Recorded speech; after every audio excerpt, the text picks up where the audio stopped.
Dad, that's not really a compliment. I said, Jordan, it's the nicest thing anybody ever said about it.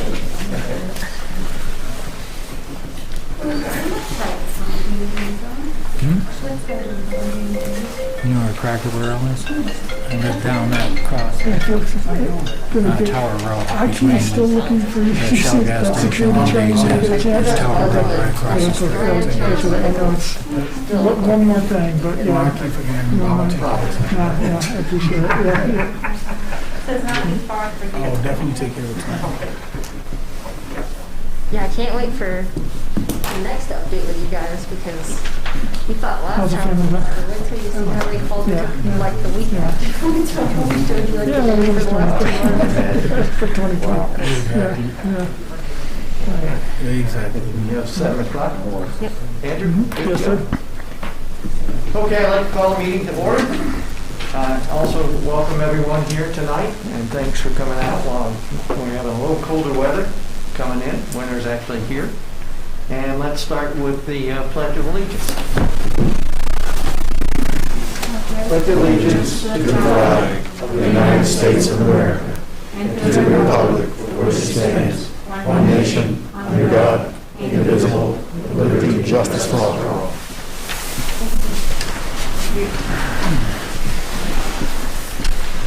Okay, moving on to point number 2, public comments.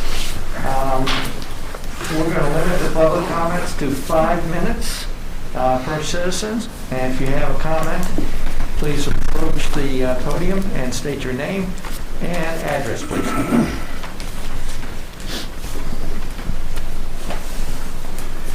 Well, again, you guys know me, Ken White, 50 Well Way. So I'm here to add to what was done in the public comments last time.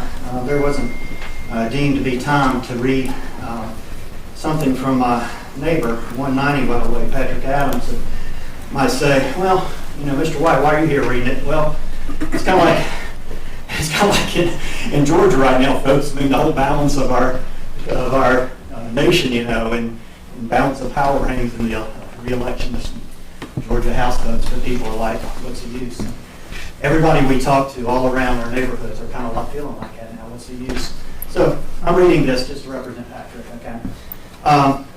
And I do ask that it be included in the minutes this time. I'm not sure why, you know, there was just a favorable letter from the person who's selling the land that was included in the minutes, 73 pages of minutes from last meeting, and then there was a neutral letter, but then this one that asked a lot of questions wasn't in there. So if I was to, you know, ask for what happened in last meeting under the Freedom of Information Act, I wouldn't know, because it's just, you know, whoever watches on Facebook Live sees it. But other than that, the minutes are the record. And I'd like to see that this is included in the minutes this time for whoever does that kind of stuff. Patrick Adams is at 190 Weddell Way. His wife, Amanda Him, moved here in late May of 2020. They moved because they liked the peaceful rural character, appeal of the small neighborhood, its natural beauty, quiet elegance, relaxed environment. They learned of the approval of the Benning Avenue high-density development project right after their move. The news was deeply disturbing to them, especially in lieu of all the legitimate concerns and displeasure expressed by all the residents of Benning Avenue and the surrounding area who were seemingly brushed aside prior to the approval of the Benning Avenue project. He has concerns on the wildlife and ecosystems destruction. He says the area behind Weddell Way and Benning Avenue are lush and abundant with wildlife, which I would agree. Millions of species of insects, vast array of plant life, and these ecosystems interact and co-join with other local wildlife preserves, conservation areas, national parks, state parks, and nearby federal, state, and local greenlands. He asked, what will the effect to the surrounding ecosystems be should the proposal be approved and these habitats are destroyed? What will the effect to local universities whose biology, conservation, civil engineering departments, etc., work very closely in monitoring and researching these ecosystems be when these local habitats are destroyed by the developments? What actions will the developer and our commissioners take to address the damages caused by the development of this land to to those ecosystems should the proposal be approved. There's concerns here about demographic changes. Weddell Way and Vinnie Avenue are currently populated with small families, retirees, working professionals, newlyweds, etc. Considering the approval for the development of a high-density housing project behind Vinnie Avenue and now the proposed development of a second high-density housing project behind Weddell Way, what accommodations and preparations have the commissioners put in place to deal with the potential increase in crime, violence, other nefarious activities that are statistically plagued high-density areas?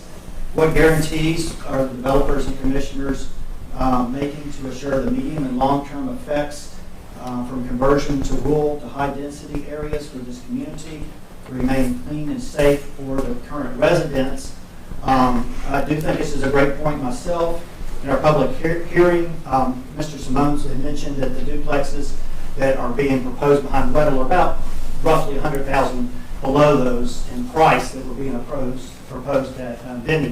So that is a concern, the people that will be moving in there and what the impact will be on us as residents right next to them. Stormwater, that's been talked about a lot, so I won't say a whole lot about that, but I think that's been addressed. Utilities, what sort of accommodations and modifications to our current neighborhoods will be made to provide utilities to the new development? If so, how will the developer and commissioners ensure that none of the current residents are disrupted, disturbed, or otherwise impeded, bothered, and inconvenienced by the large-scale construction being proposed? Erosion concerns. Several properties currently reside upland and downland from the proposed construction site. What assurances will commissioners and the developer guarantee that the excavation of land will not lead to property damage for the current residents? Noise concerns. What sort of resources have commissioners planned to set aside to accommodate the influx of noise complaints and noise violations that always accompany more high-density population areas? What guarantees can the developer and commissioners make to current residents that this development will not lead to an increase of complaints and noise? Not sure how much time I've had, but I will sit down now and let my wife continue. There's a couple more points to be made, but it didn't take too long to read that. I think it could have been read at the last minute meeting, personally. Thank you, Mr. White. Thank you. Hi, everyone. My name is Yiping Fu of 50 Weddell Way, so I will continue with this point. The traffic along the Stafford Drive and out onto Pepper Ferry Road is already problematic. While the developers of VDOT has indicated the area is very minimal traffic, the reality is that there is a high traffic density on Stafford Drive, and there is no lights in the intersection of Stafford Drive and Pepper Ferry. The connection point is congested and dangerous. The current infrastructures of Weddell Way, Vinnie Avenue, Alameda Avenue, and Stafford Drive simply cannot accommodate the additional large-scale, high-density projects that was recently approved behind Vinnie Avenue. That does not take the population increase from the proposed developments at 90 Weddell Way into account. What guarantees will the developer and the commissioners make to ensure that traffic is improved and this specific aspect of the community infrastructure is addressed prior to the sort of approval? Effect on the property value. The property along Weddell Way, Alameda Avenue, and Vinnie Avenue's present sizable investments to their current owners. With the current proposal for rezoning and development at 90 Weddell Way, what sort of effect will this have on adjacent neighboring properties? What guarantee can the developer and commissioners make to ensure the neighboring property value is increased as a result of the rezoning and development? What accommodation will commissioners and the developer guarantee current residents of these neighborhoods should the projects be approved and its construction lower property value in the area. We understand the need for reasonable expansion in any community, and we welcome it wholeheartedly. However, the current proposal for development at 90 Weather Way is simply too ambitious for this quiet community. The current proposal for rezoning and development at 90 Weather Way must be rejected and modified to accommodate the current zoning requirements for our community and adhere to the current expectation of the residents who reside here. I believe the concern I have outlined above hold merit, and no property should be considered until each concern is addressed, corrected in full by the developer, and discussed by the commissioners. Thank you, Patrick J.H. Adams and Amanda E. Adams in 190 Weather Way. As everybody knows, it takes less 10 minutes for us to read. And we are surprised and shocked that this is not even mentioned in the minutes. And I think the commissioners owes the public an explanation.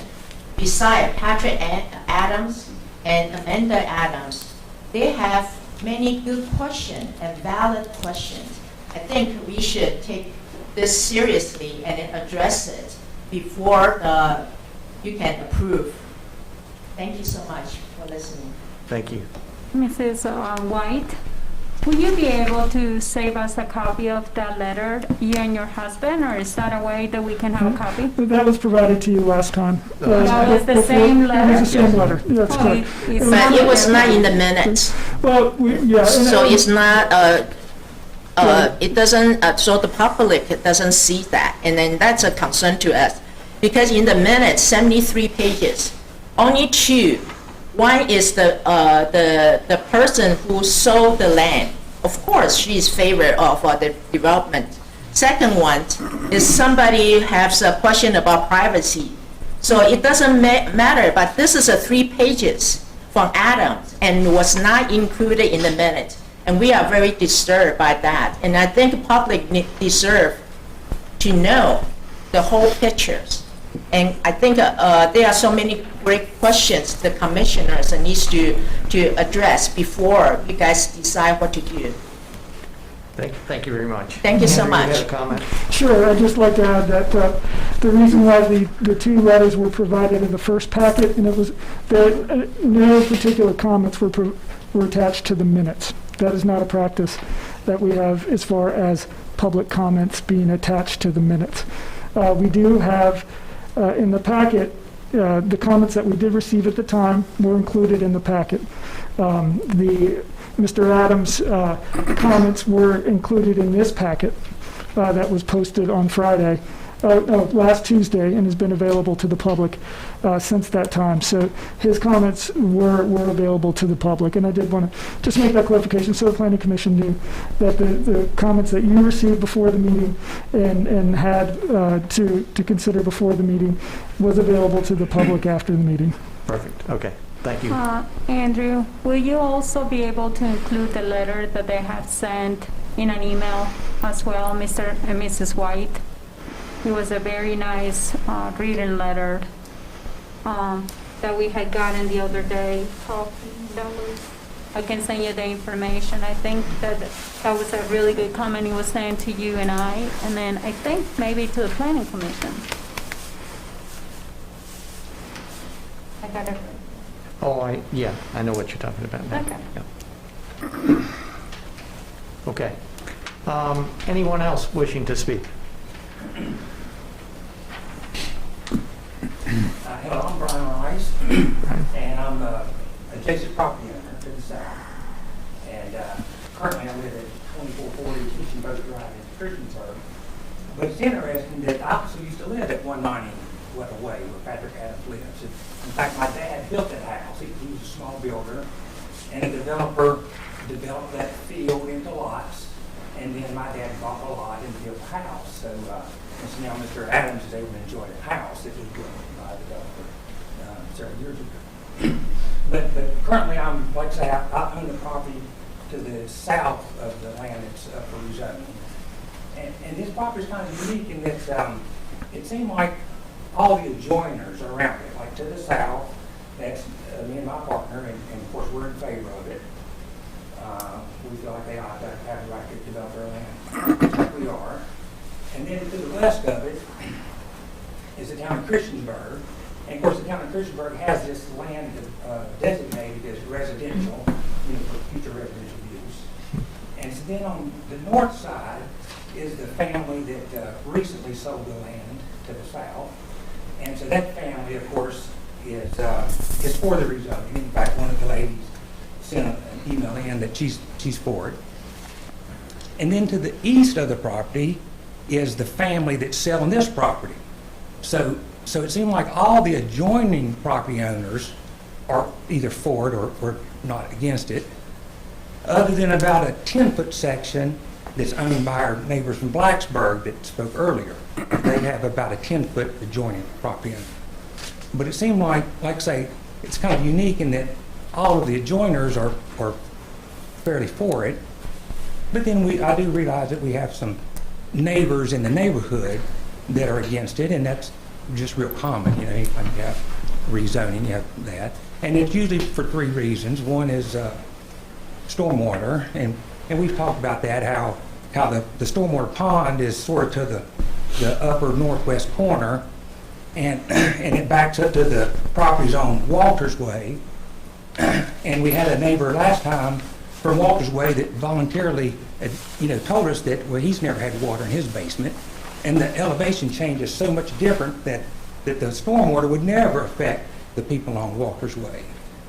And then you have traffic, and of course this property is kind of unique in that we actually have three roads in order to get to a main thoroughfare. You've got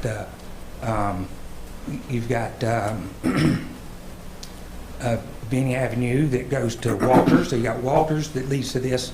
You got Stafford that leads to it, and then you also have Stuart Quinn Boulevard that get to it. So you can actually get to this new street from three different thoroughfares that lead to Purpose Ferry. So, and then, of course, safety is always an issue. And, but we have other subdivisions that have more traffic and more children. And those subdivisions aren't dangerous. In fact, I recently got an inquiry from the police department. And I asked, have some of these busier roads like Walters Drive and Independence Boulevard and New Village Drive, have we had any accidents with children? Because those three streets carry more traffic and have more kids. And I asked, in the last 3 years, have we had any children getting injured on these streets? And the reply back, they investigated, and the reply back said, no, there's been no accidents. So I think it would be maybe false or misleading to say that it's going to be dangerous here when it's not dangerous anywhere else in the town. But I thank you for your time, and I think the correct decision would be to support the rezoning so that the family that own the property are able to sell their property just like everybody else is being. But thank you for your time. Thank you. Anyone else wishing to speak? Seeing no one, I'll close that part of the agenda and move on to point number 4, discussion/actions for the rezoning. Mr. Approval. Oh, thank you. Being honest here. So, approval of the Planning Commission meeting minutes. Do we have any changes? I'd like to add at the end, just to reflect, to reiterate for others, and maybe going forward, we could add that to the end of the minute, that the additional comments emailed to us can be found in the next meeting's packet on and with a date, so people know where to look. I will second that. Okay. I like that. Yeah. Any other changes? Do we need to make a motion about that? Do we need to make a vote, I think? Well, I don't think, Move to approve as amended with a little statement that where people can find the comments that are submitted to us that aren't read at the public hearing or the public comment. fair enough. Do I have a second? A second. I'd say. All in favor? Aye. All against? Seeing none, we will now close point number 3 and move on to point number 4. The discussion / action of rezoning the property that we've been discussing just in the open public hearing. I'd like to just start off with thank you, staff, for taking the time and addressing all the concerns that were mentioned in our last meeting, and as well as the concerns mentioned in the public hearing here. I think it would be prudent to all of us, and especially the public here tonight, to make sure that we go through those and make sure that they're identified and understand exactly what staff has put together here in addressing the concerns and issues that have been brought up so far. So before we go into the discussion, Andrew, is that something that you guys can do? And I would say limit it to the highlighted sections that were included in your staff report, which basically goes through and updates what the commission had asked of you guys to gather for us. Sure. Okay? Yeah, Great. and I'll just kind of hit the highlights as the summary update that, that Jared Cruz had provided for us here, and I think he did a really nice job laying out just the high points. And then again, happy to go into any additional details on any of the items, any questions you might have. So the first bullet point you see here is that a table has been provided that summarizes the development standards for different zoning districts that we have in our Town of Christiansburg zoning ordinance, including the R1A zoning district, the R1 zoning district, and the R2 zoning district. Now this goes over the frontage requirements, the lot size requirements, and provides for an average density per acre for the lots. So I think it provides a good overview of what it is today, what is it being proposed, what are other similar zoning districts in the area. Very good. The second point is that we did contact the Town Fire Department, Rescue Squad, and Public Works Department regarding access through the proposed development. They really did focus on the access within the new street, the comments that we got back, and it's a concern that we've heard before. If there's parking on both sides of the street, is there enough area for large vehicles to get through? One consideration in this particular proposal is that there will be driveways, at short increments along the street that will kind of break up where parking would be. So there would be very few areas where parking would be on both sides. That is also something that the town would continue to monitor, and if there were complaints, we'd look to address that, as well as we look at current streets as well. So. And then there really was not any comments particularly about the streets leading into the development that were provided. Can you explain that to me one more time, Andrew? How is the town going to make sure that people do not park in those spots? Well, I mean, we have regulations in place that do so that someone cannot park in front of another person's driveway or really close to their driveway. And if that is the case, then that's something that the police can come in and work with the property owners to make sure that they're not parking too close to driveways. In certain instances, say in cul-de-sacs, there have been areas where if it doesn't appear that there's enough turning radius, that no parking signs have been put in certain areas of a cul-de-sac.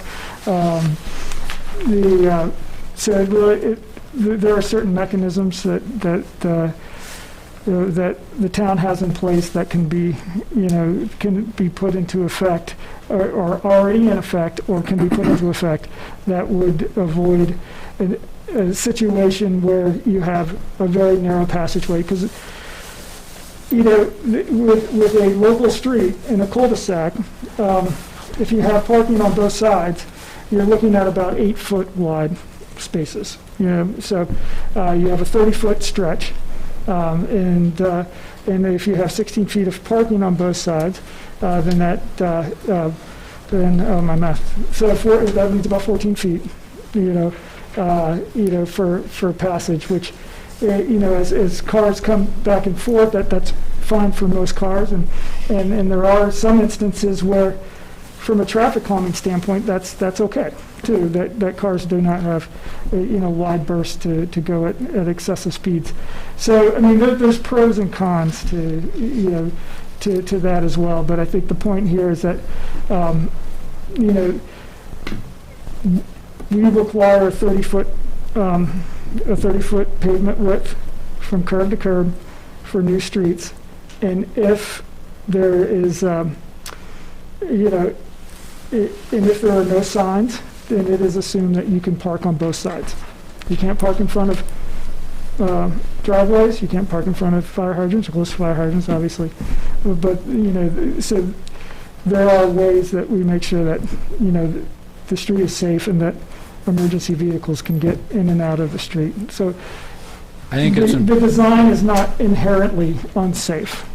I think it's important to realize that you stated it's a 30-foot wide new pavement. The average car is 6 to 6.5 feet wide, the average vehicle. So that puts you at 23.5 to 24 feet. If you park on both sides of the road, that's not going to give enough space for the emergency vehicles to get down that road. So we can make a recommendation that there's only parking on one side of the street, is my understanding. We could make that recommendation to council as part of this. Is that correct? Correct. Yeah, you could. Yeah, or you could have it be evaluated by staff at the time, if it were to be approved at the time of the site plan. And I think we've done that before. Yes. Yeah.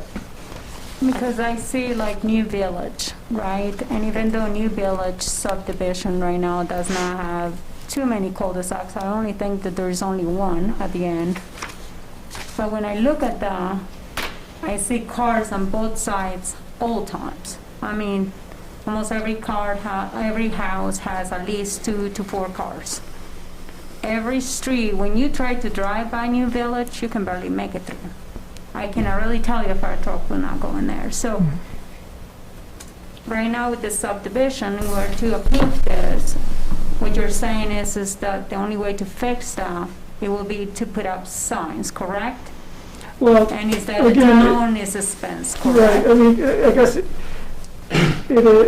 can vehicles make it down if 2 cars are parked on the side, and will they have to yield potentially if it's a large vehicle to one? I mean, the 30-foot pavement, I think, has been a standard that is pretty standard in many localities, because it's not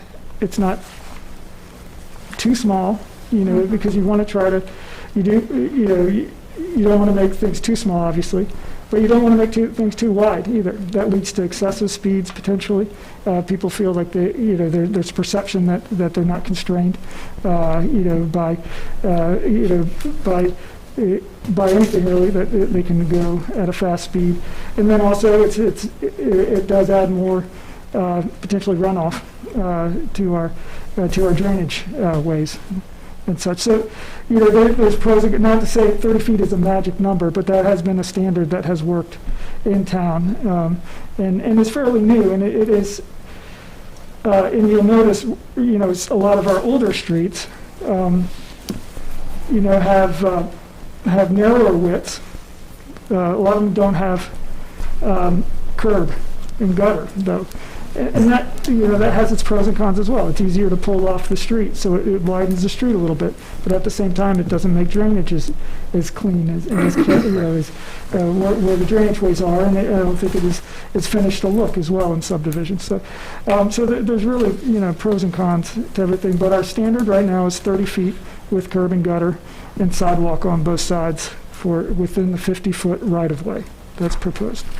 Yeah, I think it's important, as we've mentioned here tonight, seeing all the comments, and I think the commissioners rely on the experts to really help us make the decision. So the feedback that I just want to read here is, according to the town fire department, if on-street parking is permitted on both sides of the new street, getting a fire engine through the development could be challenging. So minimum clearance width for setting up a ladder truck is 20 feet, and preference is 26 feet. It would likely prove difficult to properly position a fire engine on street parking, with street parking on both sides of the new street. The town rescue squad, as well as Public Works Development, expressed the same concerns with maneuvering equipment on the new street with on-street parking on both sides.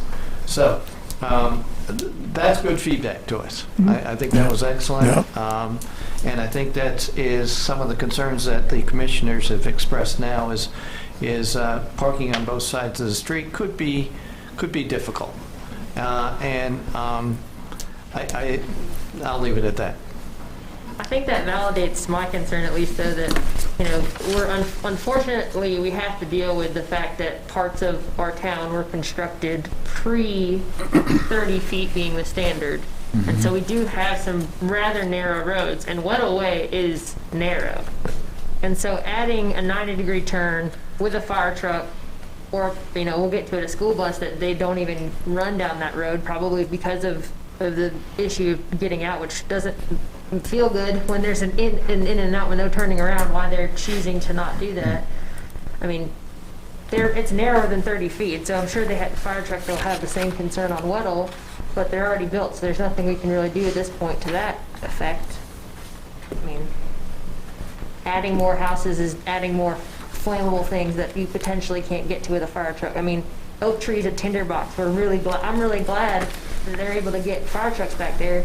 But I watched one maneuver last month and try to get into Orange Leaf, and that's one of the widest streets back there, and it was terrifying.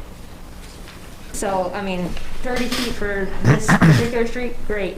If they can, do parking on one side, great. But how do you get there? What is the access point? And the access point's not a straight shot, and it's narrow.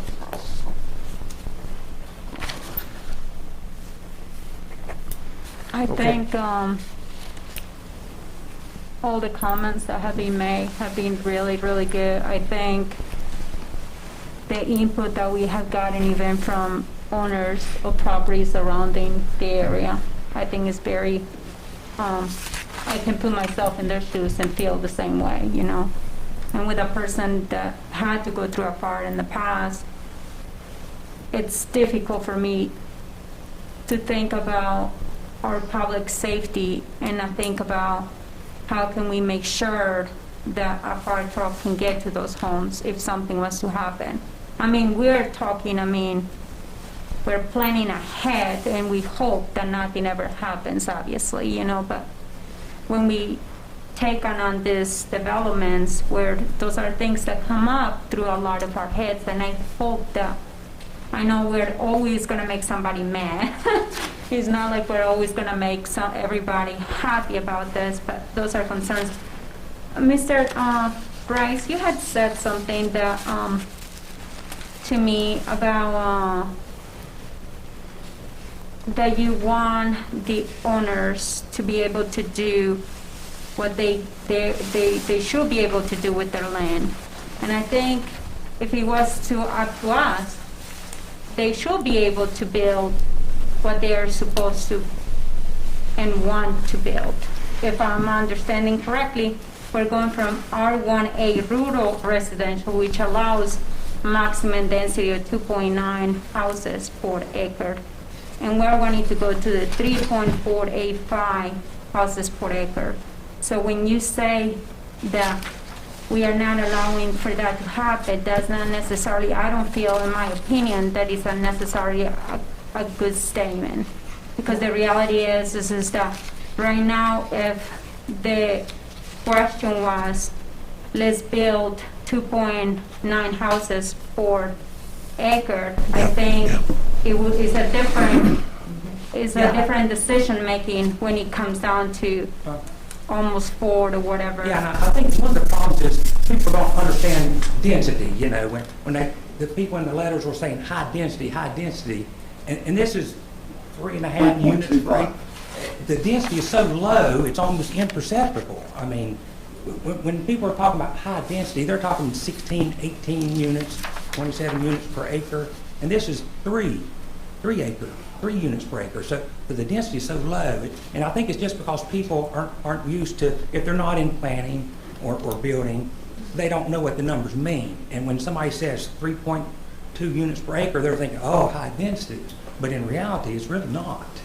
And, Well, to them, I mean, if you listen to what they're saying also, they're also saying that we're almost going to have almost 500 units built within a 4-block ratio. So, I mean, from my understanding, from when I'm seeing it from their side, I mean, I am grateful I don't live there right now, you know, because the reality is construction is great. And I think it's great that our town is growing. It's awesome that our town is growing. But also with that, it comes big responsibility. Yeah. And I think right now, this is not like Benny, that it was a straight shot. And, you know, you were able to have connectivity from one side of the street to the other side. Yeah. This one, you're going into an enclosed setting that is one-way street with a, you know, turnaround.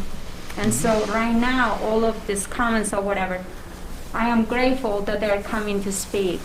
And I don't think it should matter if they live in Blacksburg or California or Florida in another country.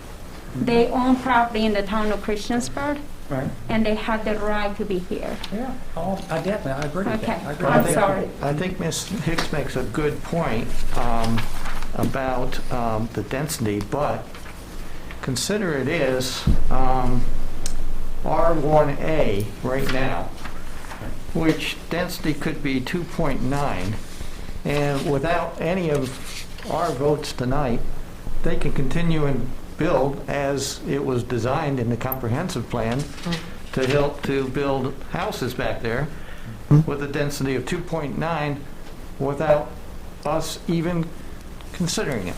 So, my point is that if we don't approve a density of 3.25, we don't have to approve a density of 2.9, which could automatically go back there, and they can sell their property to whomever tomorrow and start building.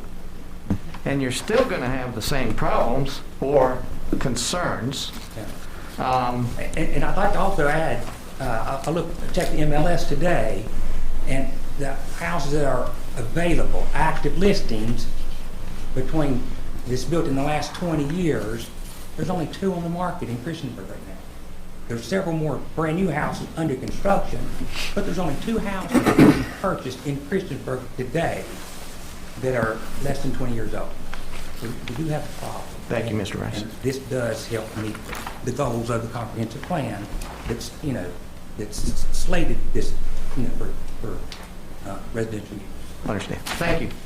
Andrew, if you can continue through, Sure. because I think some of the points that were just brought up have been addressed by the town and the engineering staff Right, about Wendell Drive Yes. and the safety of it right. and the widths of the street. And also, they provided us with the proposed improvements on Stafford Drive. And I think it's important that we continue to go through these and everyone hears this tonight to make sure that they understand that we've got some great feedback from the town and from the engineering staff, from the fire department, and Right. so I'll let you continue. Very good, yes, really from the engineering department, they were recommending that there is currently a yield sign at Weddell Way and Vinnie Avenue. They would recommend that this be replaced with a stop sign.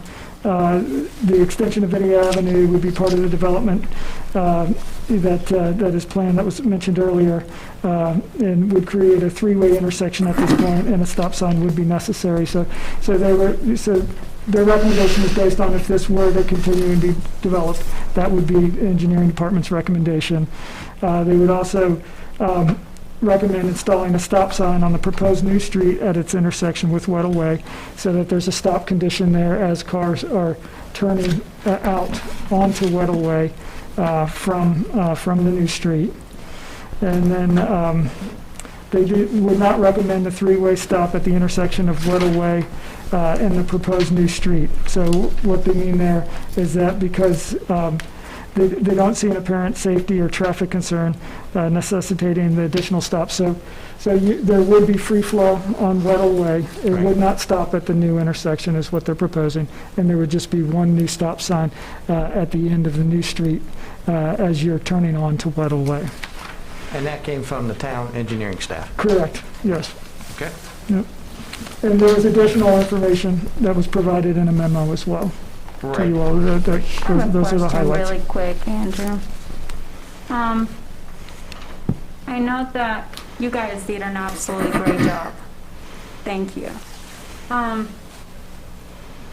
know that some of the signs, some of the recommendations was to install or have stop signs in some of these places, like the way,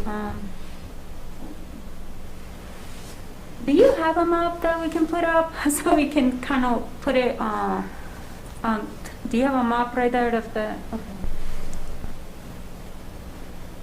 So, if I read, What is it? can you just kind of explain to the citizens with the signs, so what that will look like? As far as stop signs and three-way signs. So can you explain it really quick with the map? I'm sorry. Sure. So the, let me see.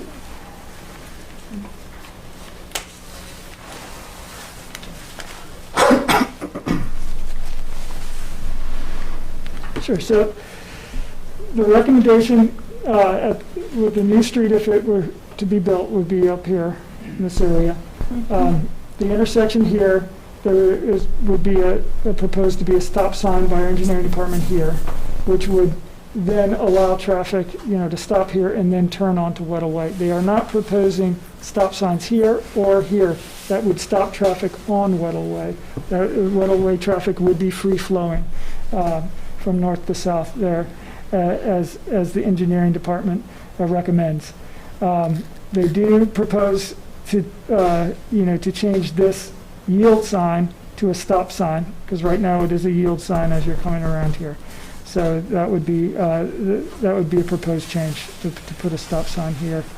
They're recommending a three-way stop there. And, Yeah. at Looks like a the, three-way. correct. We create a three-way stop sign, right, okay, yeah, so, thank you. So there would be a stop sign here, here, and then here. And so, and obviously this road is proposed to continue through. So cars could continue from Walters, and then they would have a stop sign here. If they're turning left onto Weddell, it would be a stop condition. If you're turning right onto Weddell, it would be a stop condition. And if you're coming down to turn left or right onto Vinnie, you would be stopped as well.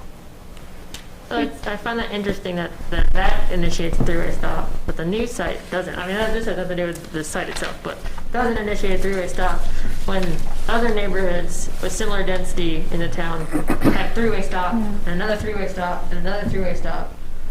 I don't understand why we're making some are safe, some are not safe, when this one has got topography changes and other ones are completely flat. But that's take up with engineers, I guess. I don't know what triggers three-way stop and what doesn't trigger a three-way stop, because I feel like it's almost, there's got to be a formula, hopefully, and it's not just Sure. arbitrary. Yeah, I mean, we did not talk about that particular point with them, at least explore it beyond their recommendation. Happy to do that. I think it probably has a lot to do with the number of vehicles, if I were to guess. Yeah. That we're going on Vinnie Avenue. If you were to have a fire truck, which way will it come? Will it come through Vinnie? Will it come through Stoppard and Vinnie? I guess that will be, because the Stoppard is gonna get wider. Depends on where the response is going to be coming from. Well, let's per se the Vinnie side, so. because if you do have a stop signs up there next to Weddle and the new road, that will definitely help with the turning point for the fire truck, because what is the feet, that you have to be able to not be able to park before you get to a stop sign? There was, 50 feet. 50 feet, so, I mean, that would be, so you're really making it right there by putting a stop sign, non-parking. That's exactly my point. Okay. Yeah, without coming on and saying, like, that's my point. Like, if you don't put a stop sign there, what's gonna stop people from parking at the corner? Exactly, yeah. So, good point. Okay, continue, I'm sorry. Mhm. And- No, those are good points. And Andrew, I'd like to also read the letter that we got from the civil engineer from town staff, Okay. engineering staff. The engineering department reviewed the submitted rezoning application from Wendell Way, proposed residential development consisting of 14 single-family homes. Due to the size of the development, the impact to the surrounding transportation network are minimal. The proposed intersection with Wendell Way was reviewed for compliance with VDOT intersection design standards and does not produce any apparent safety or traffic operation concerns. Based on this information, the recommended transportation improvements are as follows, and this is where the stop sign and the yield sign, removing that, came about. So again, I just want to emphasize to everyone that, this is experts allowing us or providing us information and in compliance with VDOT. And this is exactly what we asked for, I think, last time, to be able to say, okay, we're not experts on traffic. We're not experts, we don't work at VDOT. And we're not engineers, or at least I don't think we are. Again, this is what we asked for, and this is exactly the information that we need to make a good decision here. So, and I'm just emphasizing all this tonight, just to make sure that nothing is behind the scenes, and nobody is, just making their opinions on their own. This is information that's being given to us by the experts, and we're hearing from the public, and we're hearing from the experts. So, thank you, Andrew. Sure. The other information that was provided within this section is the question of the widths of the existing streets, Weddell Way, Alameda, Vinnie came up. And in general, if you can go back to the, and again, this was just some pavement widths that were taken by staff out in the field. And pavement width here on Weddell Way was 24 feet. In general, it was 20 to 21 feet, 22 feet, most of this area along Weddell Way. Beyond at the intersection, again, it did widen up there at this proposed intersection. Alameda to the north varied between 21 and 22 feet about the pavement width here. And then Vinnie was similar. It was a little narrow in some places, 18 to 21 feet or so up to the stop sign. So in general, those were just some sample pavement widths that we took out in the field to provide an idea of what exists today. And again, there are no curb and gutter out there, so there are shoulders that do provide for the ability to pull over or what have you. But again, we did want to just say, this is fairly typical in older subdivisions, as was brought up earlier, and the new road standard is that 30 feet curb and gutter, either pavement width. The other item that was talked about was the widening of Stafford Road between Pepper's Ferry and Prince Stewart Boulevard. And as part of the rezoning for the Clifton Town Center back in 2019, they did propose, it was required that they build, they widen the street to 24 feet along the frontage of the Clifton Town Center property. So that would be the whole frontage between Peppers Ferry Road and Quinn Stewart Boulevard. There would be a 100-foot taper and right turn lane that would be installed from Stafford Drive to the western Clifton Town Center entrance. So that would be through, well, let's see. Let me make sure I get that right. So that would be on Stafford as you go into the entrance here. Right. The entrance would be proposed to line up with Vinnie Avenue. And then curb and gutter would be installed along the eastern side of Stafford Drive as well, and there'd be sidewalk there. So we are going to be having sidewalks because of the Clifton development of the right stopper very soon, well, whenever that happens. So the only section that's not going to have any walking ways to get from that side to Benny will be that small part right here between Benny, I guess the new Benny Avenue Place and the stopper, correct? Right, so there's not proposed sidewalk on the west side of, But there Yes, will Stafford. be on the right side, right? on the right side, yes. Correct. And then the new part of Vinnie, as it It's cuts gonna through, have it will have both sidewalks. ways, yeah. Yep. Yep. Yep. And then as part of that too, there was a profit statement saying that basically what they had committed to and that town council required of them was that they provide a traffic impact analysis and make any traffic or road improvements that were warranted by that traffic impact analysis. And that would be provided for and constructed by the developer. And that traffic impact analysis is not complete yet. Right. So how is that, if these plans were going to be approved, how is this going to affect them? As It far will. as the new homes and everything else, do they still have to, There's a number of trips that are projected for a development of this size would not affect, and Mr. Simoes may be able to speak better to that than I can, but as far as triggering the warrant for a turn lane onto Vinnie Avenue or an acceleration lane or even a stoplight at Stafford Drive at Peppers Ferry Road would not be simply triggered by a development of this size. But again, Mr. Simonis may be able to speak better to that.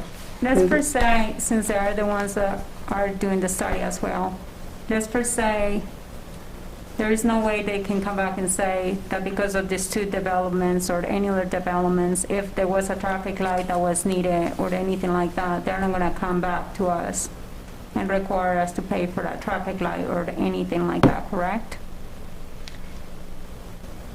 If the traffic impact analysis shows that it is warranted that a traffic light be put at the corner of Stafford Drive and Peppers Ferry Road, it would be the requirement of the developer of the Clifton Town Center.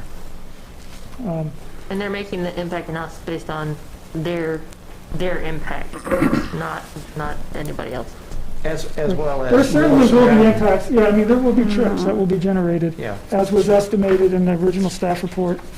That it would be, it's based on, accepted Institute for Transportation Engineers trip generation manual numbers. It's estimated there'd be 132 additional daily vehicular trips on local roads. For Right, this if subdivision development were to that go we're through. talking about, So there will right? be trips, but will that be enough to trigger a traffic light or a turning lane? It's highly unlikely. Well, you know what I'm trying to say is that the more we're approving, Yeah, and I mean, within the same amount of time that they still haven't even finished their traffic study, how is that going to affect the town and the finances as far as us being liable to pay for more money, since we're continuing to approve older developments to happen when that one is not even done? No, I mean, I think there is a cumulative effect, for traffic, but again, isolating this one particular, it's difficult to isolate one particular, smaller development and saying that this is going to be the straw that breaks the camel's back. Yeah.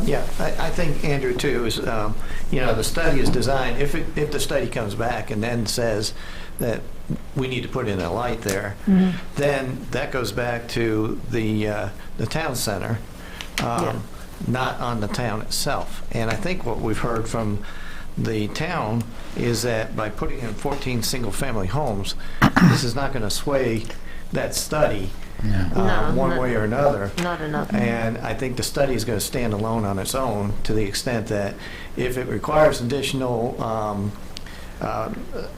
items to be put into place, then so be it. But they're also saying that just because the 14 single-family homes aren't included in the study, they're not concerned about that breaking that study and causing it to look completely different. So that's the way I see it. Yeah, I'd say that's fair. Okay. Good recap. Okay, so commissioners, we're in discussion.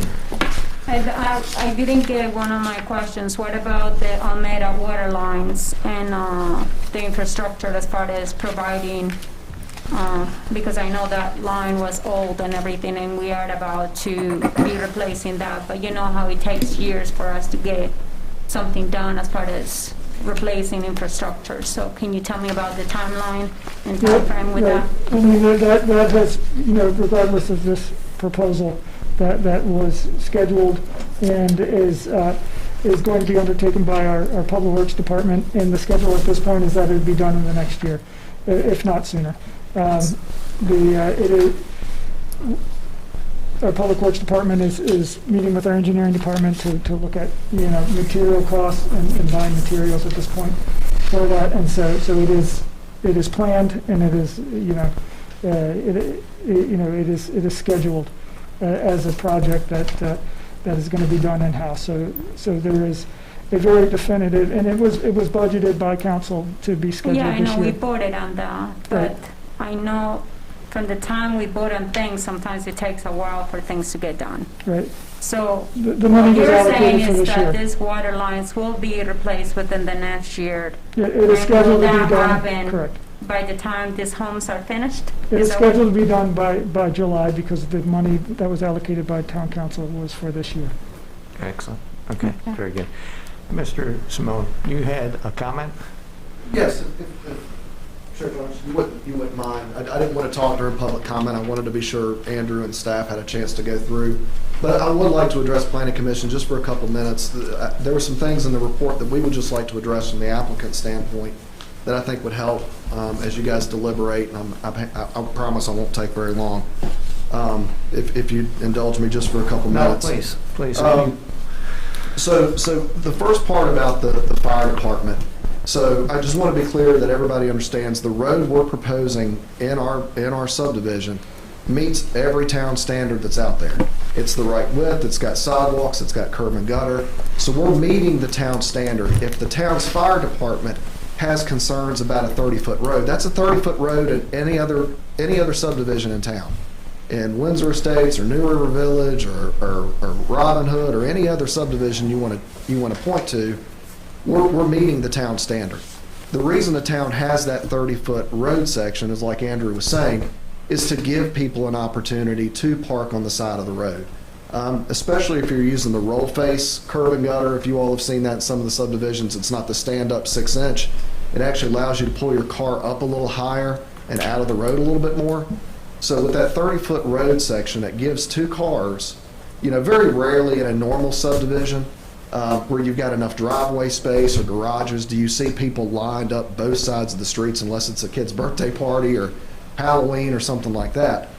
But that 30-foot road section would allow somebody to park here and park here in the street and still have room for vehicles to maneuver in between them. I mean, that's the town standard, and that's the reason every subdivision we put in has to have that 30-foot section. So I just want to be sure it was clear what we're proposing does meet town standards. The second point about that concerning the parking is I would caution Planning Commission, and I would say this to council as well, to arbitrarily call out no parking on residential streets. So in this case, in our subdivision, Jared, would you mind flipping to our master plan just for a second? So you can see our typical footprint here. So with this R2 zoning, we have a 30-foot front yard setback, which is right here. And you can see our homes will be sitting further back. So each of these homes would likely have a garage, and they're all going to have the town standard driveway width, which I believe, Andrew, is that 18 feet? Is that correct? 16, which is enough for 2 cars to pull into the driveway side by side. So the people that you're going to have likely parking on the street are going to be just that example I gave you. If you've got grandparents coming over for one of your kids' birthday parties, you know, you've got plenty of off-street parking for each unit as you would have in any other single-family subdivision. How many bedrooms are in each house? Probably 3 bedrooms. Okay, so with college kids, that's 6 cars. 6 cars in 1 unit? I mean, I'm just saying that the demographic is changing to college and graduate students, and if you've seen how they double up and triple up, that's 6 cars. Can you fit 6 cars in that driveway comfortably? I'm not. I think if you're doubling up in a unit, I mean that's a zoning or a occupancy issue. I'm not going to address that, but this is a single family and a 2-family development. Any other like any other you'd see, like Slade Creek right next door. So again, if you've got 35 or 36 feet of driveway from, and actually you have a little bit more if you went all the way to the edge of past the sidewalk. But let's say you took it to the right of one line, which is the sidewalk. If you had 35 or 36 feet, that's enough for 4 cars, in theory, to pack into that, to get into that driveway. You know, 2 on each, 2 at the front, 2 in the back, parked in tandem. So I don't think a large, especially with only 14 units in the subdivision, you're going to see a big section of on-street parking. Now, the question that was brought up, and I can't remember, Andrew, if it was you or one of the commissioners, the no parking in the cul-de-sacs, I personally think that makes some sense. Those are some of the turning radius issues that some of the fire departments have. I think we talked about that at the last one. I would just caution, if that's something that Planning Commission sees as an issue with the on-street parking, and that's the difference between you all thinking this is a good land use for this project, which is, again, residential in nature that meets the comp plan. If parking on one side of the street is all that's allowed, but we'd like to see the project move forward. I would just, again, based on town standards, we're designing the roads based on the town, how the town asks us to design those. Mr. Simmons, I think you have explained that well as far as the fire trucks. I think I want to make sure that everybody's clear when I talk about the fire trucks. I want to make sure that they get into the subdivision. Mm-hmm. And by us putting those stop signs and everything else, I think, that's definitely going to open up a way for the trucks to turn around to the subdivision. And then I do agree with what you're saying on the cul-de-sac, because that's my biggest issue. Because you're going to see all kinds of cars parking there, and that's normally, I actually don't see as a negative thing for the subdivision to have no parking in some of those spaces. And I tell you what, because that's the majority of those spaces are the ones that are used by kids to play basketball. Normally you'll see in a lot of these subdivisions someone in the neighborhood has a basketball thing in there, where they probably have all their kids going in circles riding their bikes. So I don't necessarily see that as a negative thing. Is that something that can be accommodated if we were to pass this? I think that's something, I would suggest, my suggestion to the Planning Commission or to Town Council would be to, as Andrew suggested, maybe run that by the engineering department. And I'll say one more example on that. We were working on a project in Blacksburg, very similar to this. It was a single family, about 26 lots. The developer we were working with over there had proposed to try to narrow the street section up to only have parking on one side. The builder that was going to be purchasing those lots convinced him to make the street wider so we could get parking on both sides, because what you end up with, and just think about it as parents or just normal people, Okay, this is the no parking side right here. So if I come over to visit a buddy, where am I gonna park? If his driveway is full, where am I gonna park? I'm gonna park in front of this guy's house.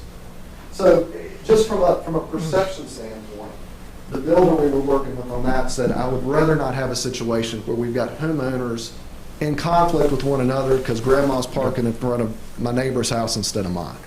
So again, I think it's just the practicality of how people live, how they move, how they transportate, into some of these areas. I think it would just be important to get some additional, if it's a concern from council's standpoint, maybe that's something the engineering. I think you said it earlier, though, that with 14 units there, if your driveways are large enough to hold 4 cars, the chances of having to park in the road is minimal. So parking on one side should not be a problem. Not for the residents. I wouldn't be saying that for a resident parking. I'm going to park my car next to my neighbor's house. It would just be for guests. It's just guest and visitor parking. They're typically But using those. again, that shouldn't be a problem. If it's going to allow, make it easier for public works and responders to get down that road, then I'm just bringing it up as an 14 anecdote units, I don't see it on as a another- problem. So the other item I wanted to bring up, Jared, could you go to the overall, I guess the map maybe two before this?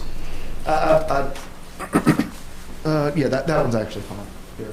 I told Planning Commission in our last meeting, I'd go back and do a little research too, while the town was doing research on how wide Vinnie and Weddle were in those areas, what based in 1964 they would have been designing to. And I'm happy, staff has this, I'd be happy to provide it again. So I went back and looked up the VDOT regulations. So I couldn't find anything obviously online from 1964, but up until 2009, so what is that, 11 years ago, before the regulations changed. So the regulations changed in July of 2009. But before that, for traffic generated up to 400 trips a day. So again, what we normally use for a single family is 10 trips per day per unit.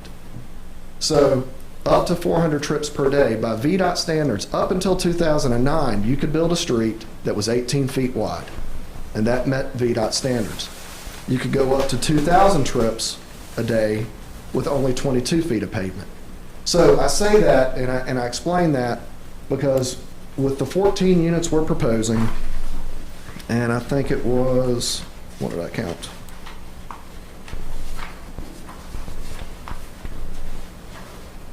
I lost my notes here. But the few, I think there were 12, additional 12 lots on Weddle Way. You're not even close to approaching what that 400 trips per day threshold would have been in 64. So where I'm getting that is up until 2009, that street could have been constructed in the county for that many houses, actually for more houses than what's there right now. So again, the perception of safety, it's important. It's important to everybody. It's important to every homeowner. But it's also important to understand from an engineering standpoint, from a VDOT standpoint, and a town standpoint, what is an acceptable road width up until even 2009. Now in 2009, when they changed it, they got away with that small, low volume threshold. So now it's basically 0 to 2,000 trips is the lowest threshold you could look at in a VDOT road design. And now that dimension there is 24 feet. So the minimum you could build now in VDOT, if you go out to Montgomery County and build a subdivision, is a 24-foot road, which again, as Andrew said, is about what they've got, we've got on Weddle Way right there. So again, there are not a lot of trips on Weddle Way. Every trip is important. You want to make it as safe as possible, as accessible as possible. But I think to Ms. Hicks, to your comment about people getting into the site, if this is approved and that road does connect into Weddle Way, you're going to have a big radius, that'll sweep into Weddle Way, that'll make those turning movements for the larger vehicles, for a school bus if it were to come down there, for a fire truck or a UPS truck or anything else.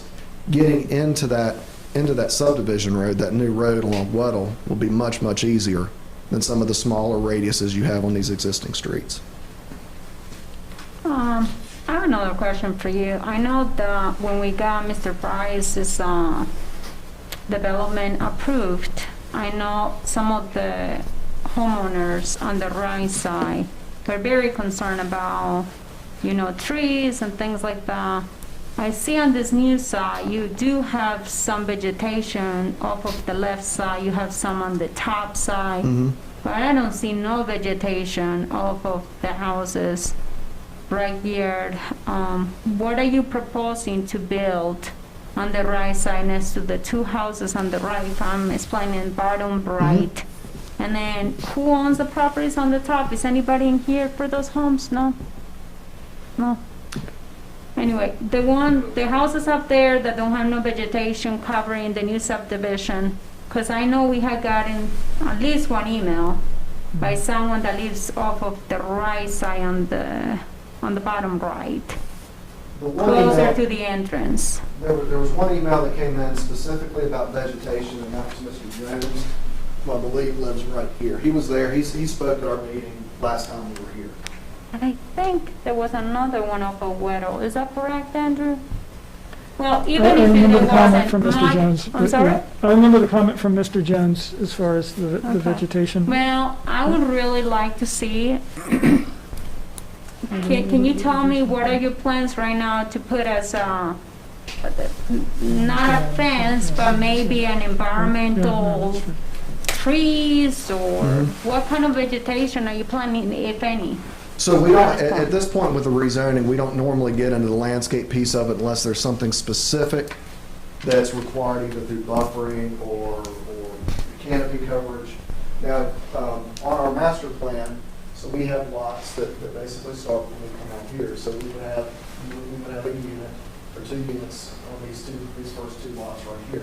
But we would still be meeting the setbacks, which those side setbacks for an R2 are the same as what it would be for an R1, I believe.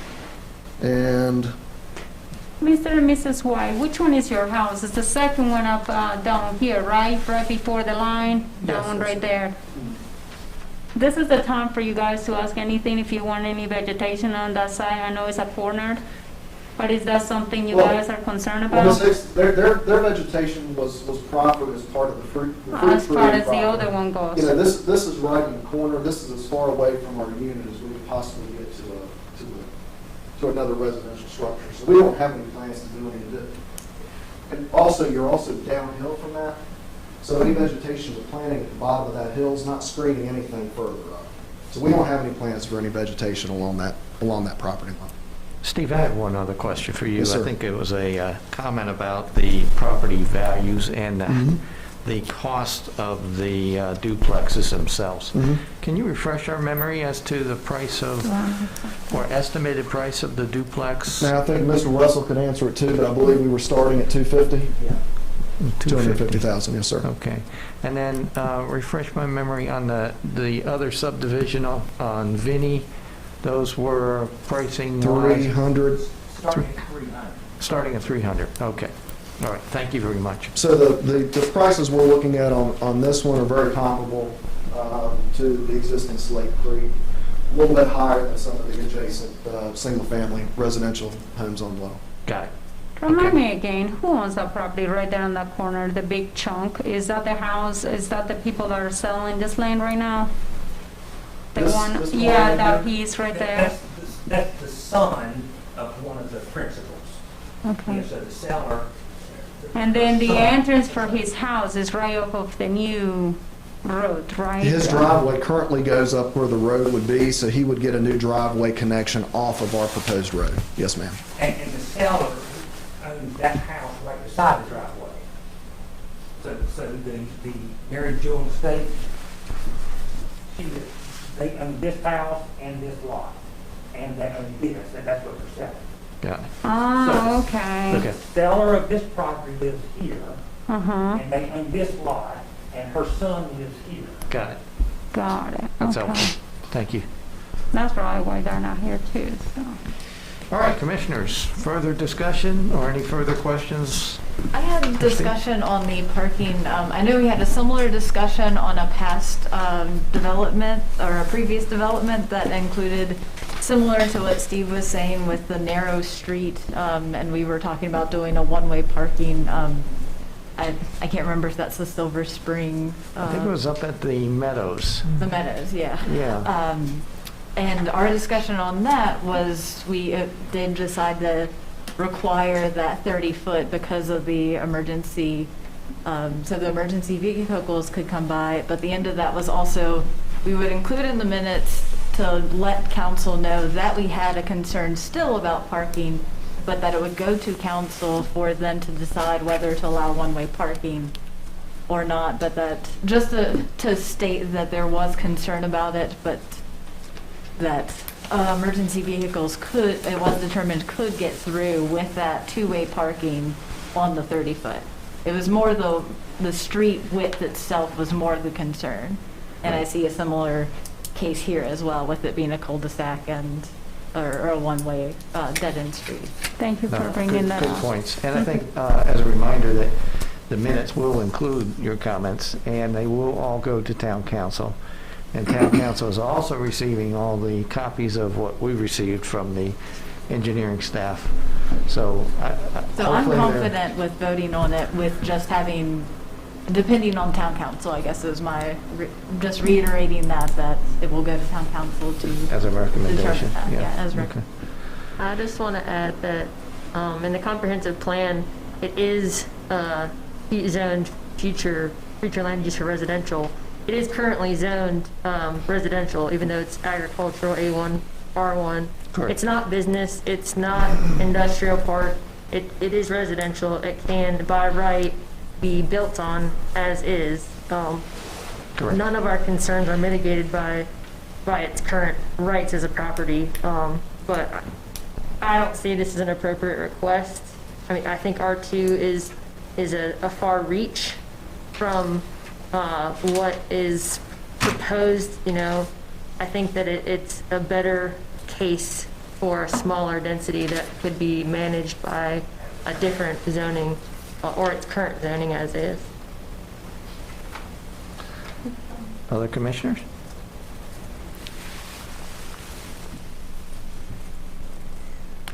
I think I like what you said. I think as far as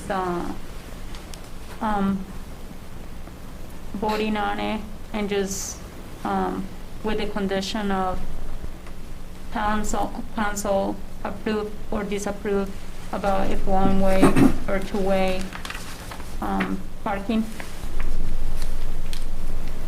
I don't know, that's fine. No, that's good. Any other comments from commissioners? Do we feel like we're comfortable to take a vote tonight?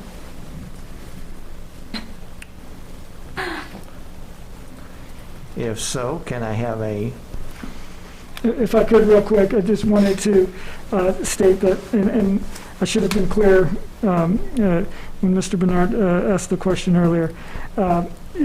If you were asking council to look at parking, that would be guidance to them. This is a rezoning with proffers, so town council does not have the ability to put conditions on a proffered rezoning. Yeah, you're absolutely right. And Thank so- you for no, that's, making thanks a for the good comment. clarification. Yeah. Yeah. yeah. So I just wanted to clarify that before the motion was made. So But if it we does should come open down the comments to- and talk about how do you guys feel about that? Well, and that is more, the parking issue is more something for council to look at, because any street that goes in where there's a parking issue, council can decide Yeah, at a that's later street point in committee. time Yeah. that one-way parking is needed here or there. This isn't that's not an issue that needs to be decided right now, so that's, Right now, thanks it's for the zoning thing. clarifying. I wasn't Sure. implying that it should be a Yeah. proffer at Very all, good. so thank Okay. you for making sure that's put in there. All good points, and I think the other point that Steve made too was it is 30 feet, so they are following the guidelines of the town. So, Yeah, 30 feet is the important thing to note Yeah. at this point. okay. So, Do you have any- anything else, Andrew? And we would ask if you do take a vote that you do it by hands, so that it can be clearly recorded Very good. what the tally is. All right. Do I have a motion I'll make a motion to approve the rezoning with the proffers that are. Do I have a second? I'll second. All those in favor, say aye. Raise your hand. Aye. Aye. All those against?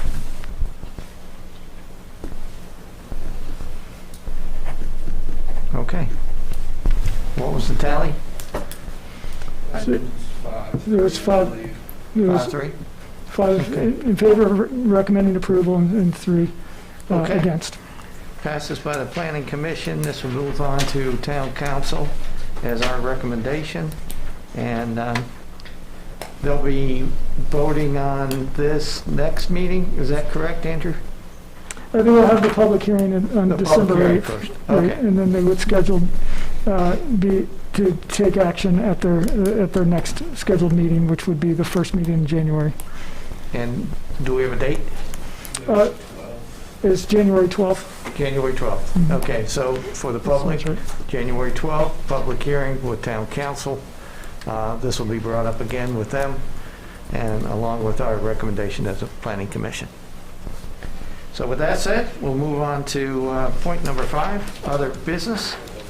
Do we have other business?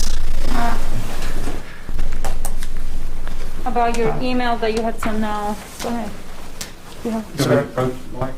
No, sir. That part of the public hearing is closed, and we're moved on to other business right now. Well, this is other business.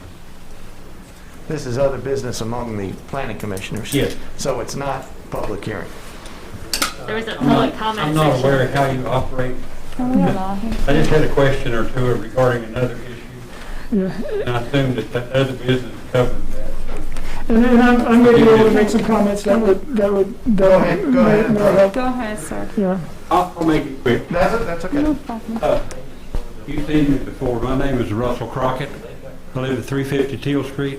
Yes, sir. I haven't had any communication since the last meeting regarding the zoning of the Simmons Teal Street subdivision. I just wondered, was anything, is it still in the works? Is it moving? Is it engineering waiting on evaluation of the pumping system, drainage system? I did learn that Jason Price was not aware from the meeting that there was an issue with the drainage, and he and I have talked since then. But can you give me any kind of a brief summary of where that is, or has it been voted on, or? Can you address that, Andrew? It has not been voted on and has not been rescheduled at this time. It is still waiting on the engineering, the engineering report that was mentioned, as far as additional information on the pump station analysis.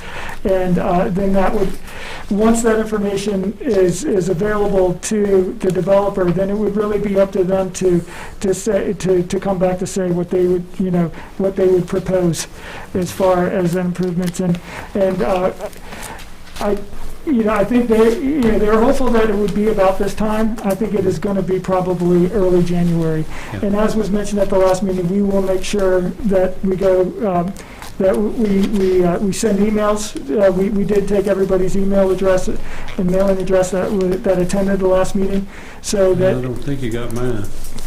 well, I think, you've I met, would send a certified letter because I'm the lowest person in that Right. drainway. okay, yeah, And there are other adjacent property owners that go up the hill, which really should be notified, because it's adjoining them, and eventually the street, or streets that connect, will affect them, and when they take the trees down there, I'm sure they'll have to suffer some sort of a incursion on their property, but, that's them, not me. My biggest thing is the drain. I wish I could have gotten a picture on your screen of the drain tonight, just after today's rain. You barely can see the tubes for the leaves. I mean, it's just ramped up, and that's been an issue for 27 or 8 years. But and I've talked to Jason about it. And just to reiterate, Mr. Kelly, Mike Kelly, had walked both ditch lines. They're heavily overgrown, and Jason told me that, well, yeah, he's picking up leaves till through February, but this was back in when it was really sunny weather, and I thought, well, a crew in 1 day or 2 most could clean that out and go with it. But it is what it is. But I'm still high risk for flood is my biggest issue right there. Yep, I Andrew, agree. can you please write down his address and make sure that you talk to Public Works and see if there is I know Public Works has been over there before, but Yes. is there something that you can actually check on and make sure that those leaves and maybe any, prevent any future flooding? I know that we cannot fix the issue right away, because I know we're working on it with the storm water and other things, but. And again, if I'm out of order, please excuse No, me, sir. because this Oh, all no, new to me. sir, I you just, don't. I thought other businesses, okay, I'll wait my turn and just, No, you no know. I'm problem. grateful that Yes, you sir. came over. And I- Thank you, And sir. actually, I think we have seen some pictures of that drain. Yeah, and, Yeah. well, that, one other question. With what the couple said tonight that didn't show up in your minutes, I just wonder, when the people do come and talk, and there was, I think, two other neighbors, three neighbors, that came and, you know, said their 2 cents worth, is that not entered into the record, or the pictures that I given you not entered in, or how's that handled? Because I've not gone out to look at your website to see if there are minutes available. They show up in the agenda packet for, which we kind of clarified, they show up in the agenda packet, not in the minute section, which is the first section of the document. They show up at the bottom of the document for the next meeting. Okay. So they are Because included. It would tend to make me think, and don't take offense at this, that, you know, we come in and say our piece and we're concerned, and then 2 weeks later, it's forgotten about, and, you know, you go on your way. They are Yeah, recorded, yeah, Don't be absolutely. offended by that, because it, From a staff perspective, I'll just add, they are recorded in the minutes, Okay. and then that are always out there, you know, in the public, and they're given to town council, which refers to them as well to see what the plan goes. Also, this is a taped event, so it is available online at any time, and your pictures Yeah. would be part of that, would have been on the screen, you know, as to be shown during the taping of the event. So it is part of the permanent video that is out there. Sir, my advice too is for you to come to town council meetings and bring the same information even. well, I would have, but you said you were going to cancel that because it was still under advisement? Yeah, we're still, but what I'm saying is for any time that you want to tell us something or whatever, I know right here for planning commission, and I know we do a lot, but I think some of the things like your issues that you're having with flooding and things like that, those are things that we welcome. I welcome you as a town councilwoman to come out and speak, or even send me an email to make sure that I can check, or Andrew even can check on these things. Yeah. Well, I've lived with it a good 28 years, and it gets pretty high sometimes. And like I told you last time, I'm out there with a pitchfork, but I'm not getting any younger.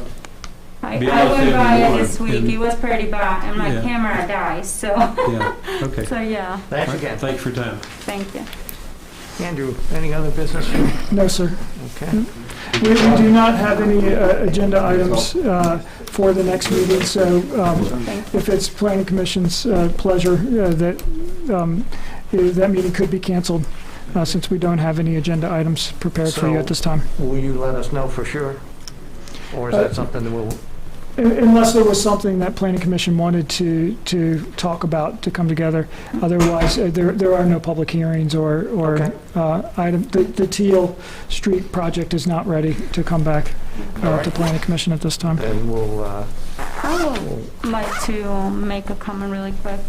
I would like to, when you send us that email about, to give more time and everything else for owners to come and speak. Mhm. I do think that's something that we should definitely think about, maybe increasing the time frame when we send out letters to people to let them know what's going on. Because I do agree with them, that's very short notice.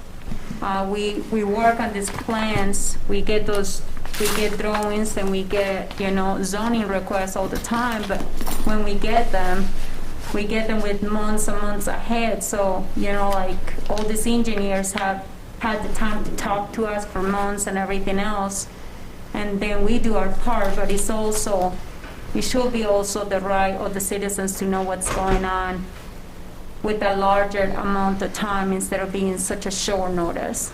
Because I see what they're saying. I mean, Mr. White brought that to the attention of of us, and I think that's something that we should definitely consider and take maybe action on it. At least to give them at least another week, instead of just being 2 weeks or a week, give them 3 weeks to 4 weeks for planning. Okay. Mostly that- because of that really- COVID-19 too. yeah. I think COVID-19 I'm happy to address that. COVID-19 is really ruining a lot of our plans as far as, going out and even for people, like they're saying they wanted to go to the neighbors' houses, but, some people will not even come out because of COVID-19, so Okay. is that something you guys maybe, is that something that I probably is it just me or? Oh, and you can So, take it. yes, I think the question that is being asked is, certified mailings are required for all adjacent property owners, either to the subject property. And those letters go out 10 days before the public hearing. And some people receive them the next day. Some people, it depends if they're there to sign, may not receive them for, potentially 4 or 5 days. Right. And so, there is a time limit on the backside that we need to consider as well, because we do get the applications in and we schedule them with town council,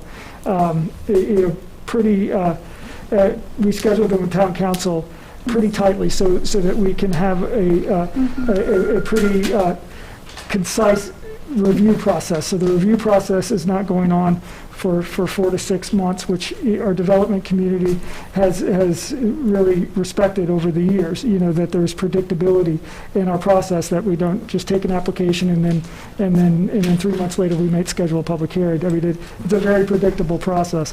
And so we do schedule the public hearing with town council. That following, like within 3 to 5 days, we send an advertisement into the paper to send the first advertisement. We typically send the adjacent property owner letters out the next week. And so it's possible we could do 2 weeks, potentially a little, 2 to 2.5 weeks, but that does require a lot of staff, in order to get all that together. And I mean, if it's a small rezoning, it's 4 letters, 5 letters. If it's a large one, it's over 50 to 60, which we've had. And Andrew, you post signs out there also. We do. We are required to post signs every 300 feet of linear frontage on a street. And when are those signs posted? Those are posted typically 10 days before the meeting as well. So my point is, the mailings may be delayed. However, if the postings are there on the property in key places, people should be aware of it a full 10 days already ahead of time. Well, we run into the issue that people that own property that don't live there, and I know we've had to have repeat public hearings because of that, where we had the wrong address and they weren't notified until the date of the That's public true, hearing, so. Well, I think There's it's a a personal regulations, too. responsibility too, though. I mean, if you live in the town of Christiansburg and you feel like that you need to know what's going on so that you can have your voice heard, you should be taking a proactive step of looking on the town's website. They're very transparent about posting the minutes and agendas and what's coming up well in advance. I think that's hard. For example, for the people that came tonight, for example, the people that are coming out for Teal Street, those people are not right next to a piece of property. That piece of property is closer to the end of a cul-de-sac. So the signs, when I drove by over there by Teal Street property, those signs were put out and literally the trash cans were covering each time I went over there. And so there was no way for anybody living on this side of town or that side of the street to even know what was going on the other side of the street, because the reality is they never used that. They drive to their driveway, they backed up, and they drive back the same way this way. They're not going all the way to the end and. But if they're concerned about what's going on in the town, it's their personal responsibility to seek out those sources of information. The town is following the Virginia Code by putting out the signs of every 30 feet of linear space, by sending out the letters to adjoining properties. I mean, putting additional restrictions on our already small staff, I think, is a little bit overboard for the few people that we may miss from time to time, when I think they're doing a pretty good job. If they can get the letter out maybe a day or two sooner, that would be great. But making it 3 weeks, we're going to end up delaying developments for a significant amount of time, which I don't think is fair to the developers. What is who- the max amount of Well said. days that you can have, that there is a possibility you can send those letters out? Well, Like, can you stand that time or Yeah, whatever for yeah, future yeah. plans? If you Right. know that you got this and you're trying to work it out, you got 6 months of planning, yeah. you're already planning that with town council, we already know what's gonna happen, months in advance. But I feel like those homeowners should be at least being told a little bit. I think coronavirus, without the virus, I think the 2 weeks is pushing it. But I think with coronavirus in the middle of this, is really pushing it. Because the problem is that if you're quarantined, you're in a house for 2 to 3 weeks. That's fair. And so the reality is, let's per se somebody in there, it got exposed to somebody. They're gonna be stuck for 2 to 3 weeks. So that means they cannot even come to town council. They don't even know what the hell's going on. And so, or for them to go and talk to the neighbors, they cannot do that because there may be a chance that they're gonna get their neighbors sick. And I mean, in our cases, we have had people knocking on our doors, bringing stuff from a church or something. We don't even open the door because we don't know, like, I have a special needs child, I have other children, and I'm like, okay, who is it, but I think giving a little bit more time just because of the virus as well will go a long way. I don't know, I just think, in my personal opinion, I would like to know, and people don't have the time to go on the website. I don't think the majority of the citizens in Christiansburg know what's really going on. But they do have the time, especially with COVID-19. I mean, you're stuck in a house. By everyone's admission, you're stuck at home, so that should give you more time to be checking out the web. And if you're at all concerned about what's going on in the community, then that's what you need to do. Well, I think a lot of people are trying to figure out, teaching their children at home or trying to figure out what to do with their jobs. I mean, some people are not even back at work. They're working from home, and that means you're watching your kids, listening to them. You don't have time to go to a website. I don't think it has been a major issue up till just this past. Yeah, but I agree with Ashley. If you really want to be involved in your town and what's being done and said, you can make the time. I work an hour away in Botetourt County. I came home, I changed, came back here, and I haven't eaten dinner, hadn't seen my kids. I'm making time because I want to be actively involved. So it's, Well, and I understand, I'm not trying to make. case. I mean, I have a special needs child, I have 3 older children, I have 4 children, I have 2 jobs, And and I have town council. And for me to be a town council woman, it is a sacrifice, and I wanted to do it because I care for the people. I And think so- the other side of things is that people don't know where the website is, and I know that sounds like a strange concept of who doesn't have internet, but we have seen that, especially in COVID times with teaching, virtually, that some households don't have that. They don't have the same access that we all have.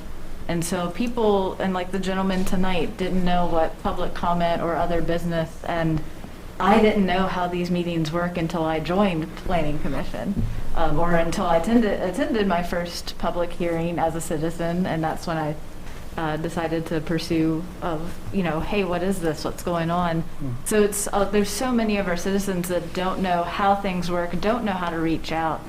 And, I think it is good that we're having this discussion just to say, like, how I want every citizen to know that they have their voice heard. I don't want this concept of closed government. So how do we approach that? And it's with conversations like this, and, maybe if we could work on, I think, increasing that letter going out maybe a day or 2 earlier, because 10 days, if that gets sent out on a Friday, they don't get it till Monday. That's only a week, not even 10 days at that point. So I think that is something good to address. My other comment too is, okay, maybe you don't have a computer, okay, maybe you're quarantined. There is still that one thing that we get delivered to our house, or at least majority of people do, called the paper. And the News Messenger contains a lot of information, I can tell you that, because I read it every single time it comes out. So if people are concerned, about the town and the things going on in the town, I suggest they get the copy of the paper. And that's another That's pretty avenue. expensive. Oh, come on, Chris. You know what's going on in the town, don't you? Yeah, Yep. And I appreciate here's you the knowing. thing that you all seem to fail to understand. Okay, I think. I don't think work we're for done. any of you all. You work for me. My tax dollars pay your salary. Okay, I think we're done. Yeah. All right? Thank you, guys. We'll adjourn. Thank you. Thank you, Thank guys. you.